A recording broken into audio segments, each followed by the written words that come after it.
अमरूद ले लो, ताजे मीठे अमरूद। बाहर किसी की आवाज सुनकर अनु की 4 वर्षीय बेटी बोली, मम्मी मुझे अमरूद खाने हैं। हाँ बेटा जरूर। इतना कहकर अनु ने गेट खोलकर देखा तो लगभग एक 80 वर्षीय बूढ़ी अम्मा सर पर टोकरी रखकर अमरूद बेच रही थी। अम्मा इधर आओ, हमें अमरूद लेने हैं, अनु ने कहा। आवाज सुनकर अम्मा गेट पर टोकरी लेकर आ गई। अनु ने ऊपर से नीचे तक अम्मा को देखा। वह पसीने से लथपथ, फटी हुई सी साड़ी पहनकर, तेज गर्मी में टूटी फूटी चप्पल पहने हुए और धागे से जुड़ा हुआ चश्मा पहने हुए थी। हाँ बेटी बता, कितने किलो दूं?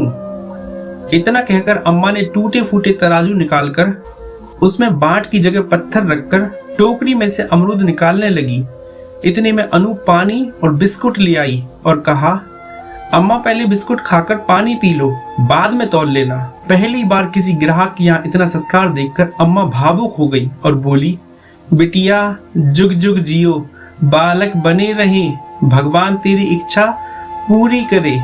काई ने ना पूछी अब तक पानी को भी, इतने दिनों से अमरूद बेच रही हूँ। इतना कहकर अम्मा चुप हो गई। अनु ने कहा, कोई बात नहीं अम्मा।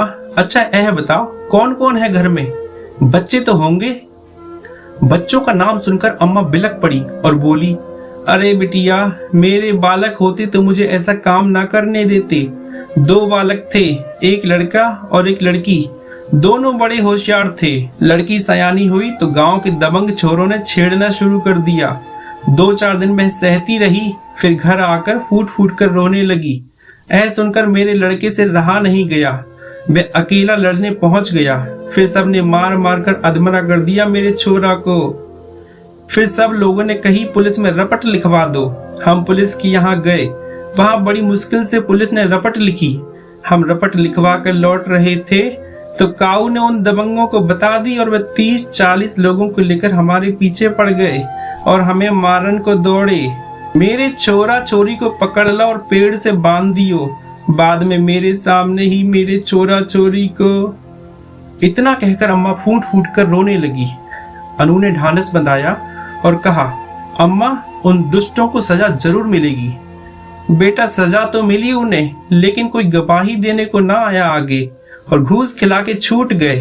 फिर वो मुझे मारन को मौका ढूंढने लगे तो कुछ अच्छे लोगों ने शहर की रेल में बिठाकर मुझे यहाँ भेज दियो। फिर जीवन यापन को तो कछु करना ही तो, भीख में मांग ना सकती। जाके लाख मेरी आत्मा ने गवाही ना दी, सो मैं जे काम करने लगी। अनु बोली, कोई बात नहीं, आप रोज अमरूद दे जाए करो। ठीक है बेटा। ऐसे ही अमरूद के पीस 25-30 दिन रोजाना अम्मा अनु को अमरूद दे जाती।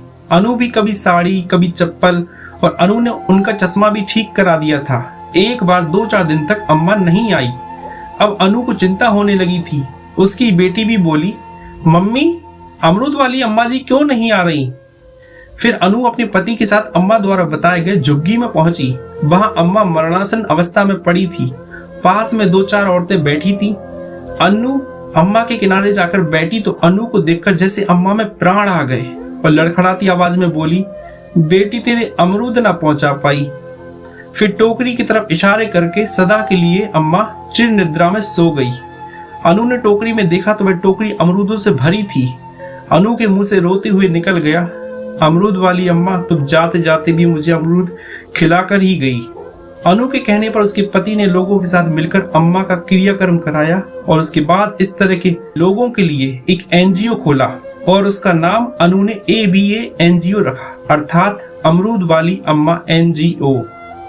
दोस्तों अगर आपको ये मार्मिक कहानी अच्छी लगी हो तो चैनल को सब्सक्राइब करें और वीडियो को लाइक करना ना भूलें। धन्यवाद।